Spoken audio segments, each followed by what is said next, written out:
Mucho gusto, nos encontramos de nuevo. Mi nombre es Giancarlos y hoy en mi grupo vamos a hablar sobre los tres componentes de la arquitectura. Comencemos. Frank Gehry nació en Toronto en 1999. Es uno de los arquitectos más influyentes de la época del siglo XX, reconocido por su estilo desconstructivista y por recibir el Premio Pritzker en 1989. Su obra más emblemática es el Museo de Bilbao, inaugurado en 1997, cuya estructura de titanio y formas ondulantes transformó la ciudad industrial en una referente cultural mundial. Este edificio no solo desafió lo que sería la arquitectura contemporánea, sino que generó un llamado efecto Bilbao. Demostró que como el arte y el diseño pueden rehabilitar la identidad y la economía de una ciudad. Gehry, con una visión audaz, convirtió la arquitectura en un motor de cambio social y cultural. El segundo componente es el poder ser, la arquitectura como un espejo que glorifica los recuerdos representativos de una región o época. Gehry no diseñó como una máquina, fue un individuo cargado de inquietudes, recuerdos y emociones, y esas ideas buscaban contar algo a través de la arquitectura. Una de sus principales inspiraciones fue el pez. Le fascinaba la plasticidad de su movimiento y esa forma orgánica se refleja directamente en la silueta curva del museo. También lo marcó su gusto por los materiales metálicos y desdeñables que venía desde niño en las ferreterías. Por eso eligió el titanio como piel del edificio. Esas memorias personales conectaron con la memoria colectiva de Bilbao, una ciudad naviera y metalúrgica que al ver el edificio sintió que esa historia también era suya. Yo voy a hablar sobre el deber ser en el Museo de Guggenheim de Bilbao. En el curso de Introducción a la Arquitectura entendemos que el deber ser como la parte que busca responder a las necesidades reales de un proyecto. En el caso del Guggenheim, primero se identificó la necesidad de transformar la ciudad de Bilbao y convertirla en un referente cultural y turístico. A partir de ello se analizaron el entorno, la ubicación y la organización de los espacios del museo. Luego, Frank Gehry desarrolló bocetos, maquetas y modelos que permitieron materializar una propuesta. Considero que el Guggenheim es un gran ejemplo del deber ser, porque demuestra que la arquitectura no solo debe ser visualmente impactante, sino también generar un beneficio real para la sociedad y el entorno. Por eso, el deber ser nos enseña que la arquitectura debe tener un propósito y un impacto positivo más allá que la estética. Ahora pasamos al tercer componente de la arquitectura.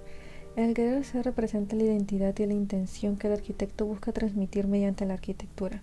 Por ejemplo, en el caso del Guggenheim, Frank Gehry lleva el querer ser de la arquitectura a su máxima expresión, considerando el entorno y el carácter que requiere el edificio, pues el museo no se llega a esconder y se muestra tal y como es, bajo el contraste de la zona más decaída de la ciudad.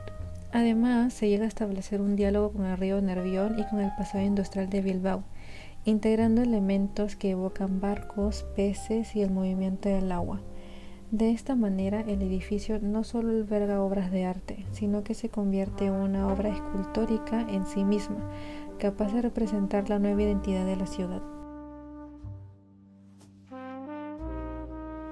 El ser nos expresa nuestros sueños y aspiraciones, aquello que nos mueve desde dentro, y el deber ser nos recuerda la responsabilidad ética y social en nuestras acciones, el compromiso con los demás y con nosotros mismos. El poder ser finalmente es la capacidad real de transformar esas aspiraciones en hechos, integrando talento, disciplina y contexto. Cuando estos tres componentes se encuentran, surge una arquitectura de vida coherente. Soñamos, asumimos deberes y actuamos con el poder y construyendo no solo espacios, sino también futuros posibles.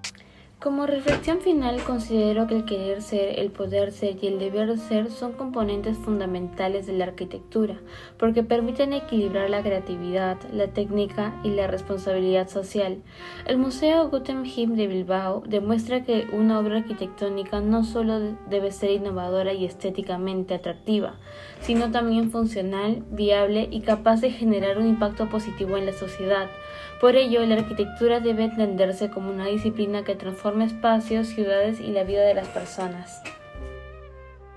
Como conclusión, podemos llegar que el Museo Guggenheim de Bilbao demuestra que una obra arquitectónica de calidad no depende únicamente de cómo se ve o de su funcionamiento, sino de la integración de estos tres componentes de la arquitectura como el deber ser, el querer ser y el poder ser.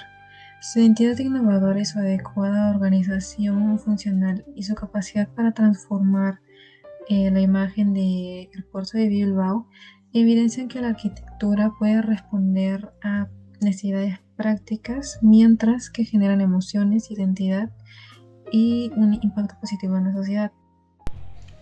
Analizar el Guggenheim de Bilbao me hizo entender que ningún componente de la arquitectura funciona solo. El deber ser le dio el propósito, ser un museo capaz de regenerar una ciudad en decadencia. El querer ser le dio identidad a través de una forma escultórica y un lenguaje propio de Gehry. Y el poder ser fue el que conectó con la memoria de Bilbao, glorificando su pasado naviero. Para mí, esa es la verdadera importancia de estudiar arquitectura, entender que un edificio puede representar a toda una comunidad. Gracias.